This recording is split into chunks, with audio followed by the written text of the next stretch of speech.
உலக பட்டினி தினத்தை முன்னிட்டு ஆதரவற்ற முதியோர்களுக்கு வடை பாயாசத்துடன் அறுசுவை உணவு வழங்கிய தாவேக தொண்டர்கள். தமிழக வெற்றிக்கழக தலைவரும் தமிழக முதல்வருமான திரு விஜய் அவர்களின் ஆணைக்கிணங்க உலக பட்டினி தினம் கடைபிடிக்கப்பட்டு வருகின்றது. இதனை முன்னிட்டு பொதுச் செயலாளர் ஆனந்த் அறிவுறுத்தலின்படியும் திருவண்ணாமலை தெற்கு மாவட்ட தலைவர் பாரதிதாசன் வழிகாட்டுதலின்படியும் செங்கம் மத்திய ஒன்றியம் சார்பில் ஒன்றிய செயலாளர் துரை தலைமையில் உலக பட்டினி தினம் கடைபிடிக்கப்பட்டது. செங்கம் அடுத்த அரட்டவாடி பகுதியில் இயங்கும் ஆதரவற்ற முதியோர் இல்லத்தில் உள்ள வயதான முதியவர்களுக்கு வடை பாயாசத்தோடு அறுசுவை உணவு வழங்கி பரிமாறப்பட்டது.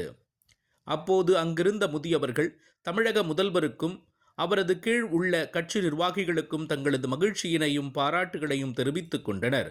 இந்நிகழ்ச்சியில் தாவேக மத்திய ஒன்றியத்தைச் சேர்ந்த தொண்டர்கள் திரளானோர் கலந்து கொண்டனர். அண்ணனுடைய அறிவுறுத்தல் திருவண்ணாமலை தெற்கு மாவட்ட செயலாளர் அண்ணன் பாரதி அவர்கள் வழிகாட்டுகிறது. செங்கம் மத்திய ஒன்றிய சார்பாக உலக பட்டினி முன்னிட்டு உணவு அளிக்கிறதா வந்துள்ளோம். இந்த உணவை ஏற்று தளபதியை வழங்க